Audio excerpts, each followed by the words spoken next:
It's the name of a famous method. In this method, you set goals for yourself on a daily or weekly. You start to put cross to the days on which you have reached your goal. You make a chain with these crosses and you don't give up. You don't break that chain. But we have a problem.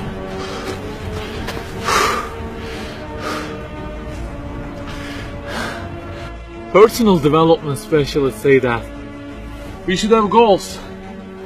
You know, they say like, don't sleep more than 6 hours, learn a language, finish a book every week, don't stop, always run, don't give up on your dream, don't break the chain.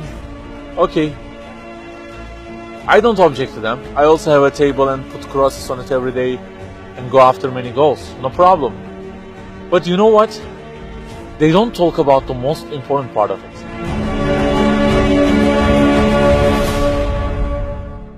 Let me give you a simple mathematical example. Try to imagine that you are adding numbers, and imagine that the numbers you have added up to this year is, for example, 35 in total, and you start from this year. For example, you will add 4 in this year, and then add 8 in next year, and it goes on. And there is an unknown time which counts down, and when it ends, you can't add any other number. Okay, you start the addition. Plus 4, plus 8, plus 7, plus 3. You add ambitiously, you keep adding and adding. Plus 6, plus 5, and okay, they say time is over. Then you realize that you have added the numbers into a giant parenthesis, and there is a zero multiplication at the end of it. It wipes out all the numbers you have added all those years, and the result becomes 0. Of course, you are disappointed. All your efforts have been wiped out by the 0. A regret arises inside of you. You say, I wish I had seen the whole picture at the beginning and realized that 0 and changed it with 1 before I started the addition. I think you got the point. Okay, guys, you may have goals for this year and afterwards. Learning a language, finishing a book every week, increasing your monthly income to $15,000, not sleeping more than 6 hours, etc. But for what? For what do we set goals exactly? Why don't we break the chain? If it is just for a more comfortable or a more respectable life, remember that all this will already be 0 with death. The death will wipe out all of them. The person who knows English will be equal with the one who doesn't know. The one who earns more will be equal with the one who earns less. The one who can reach his goals will be equal with the one who can't. So, if at the end of it, the death will 0 everything, so what is the meaning of adding more numbers with an ambition? It just increases the degree of the disappointment that you will feel. So the logical thing is seeing the whole picture at the beginning. In this life journey, which will end in an unknown time, my first job must be to prevent death from being 0. Well, can I really prevent death from being 0? I mean, since everything will leave my hands and will be lost, is there any other way that would transform them into something eternal?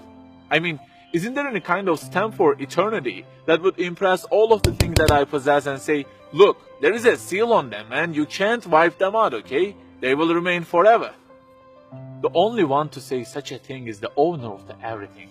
And he says, كُلُّ شَيْءٍ هَالِكٌ.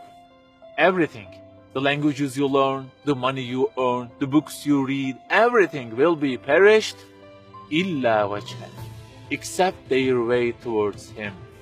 So the creator of our life says, if your intention is towards Allah, if the thing you do is for His acceptance, it won't disappear, it will be transformed into eternity in paradise. So learning a language, finishing a book every week, being rich, everything, if they are towards Him and for His sake, eternity stamp being pressed on them. For example, in this year, I will study English for 10 minutes daily. For what? Because serving Islam in the field of English is so important, and I want to gain acceptance of my Lord with it. That 0 has turned into 1. This year, I will finish a book every week. Why? Because this is the way of being a more sophisticated person and serving Islam better, and Allah who is eternal will be pleased with it.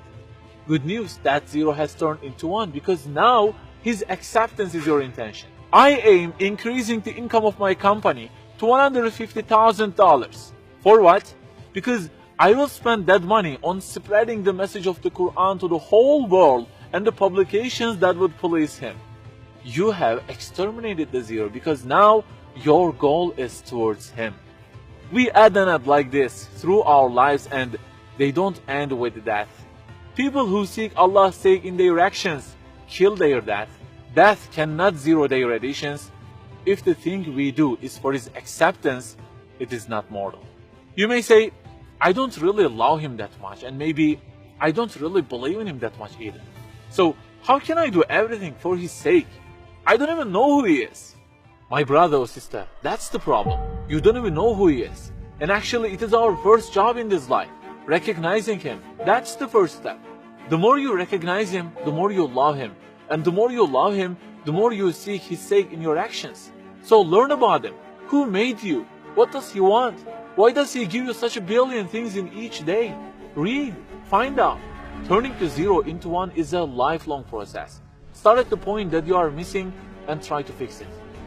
Like the specialists say, don't break the chain, but keep the chain to gain his acceptance. Run, but run to be eternal. An unknown time counts down, and before starting to add the numbers, the first thing you have to do is to remove that zero. Otherwise, everything you added will be wiped out.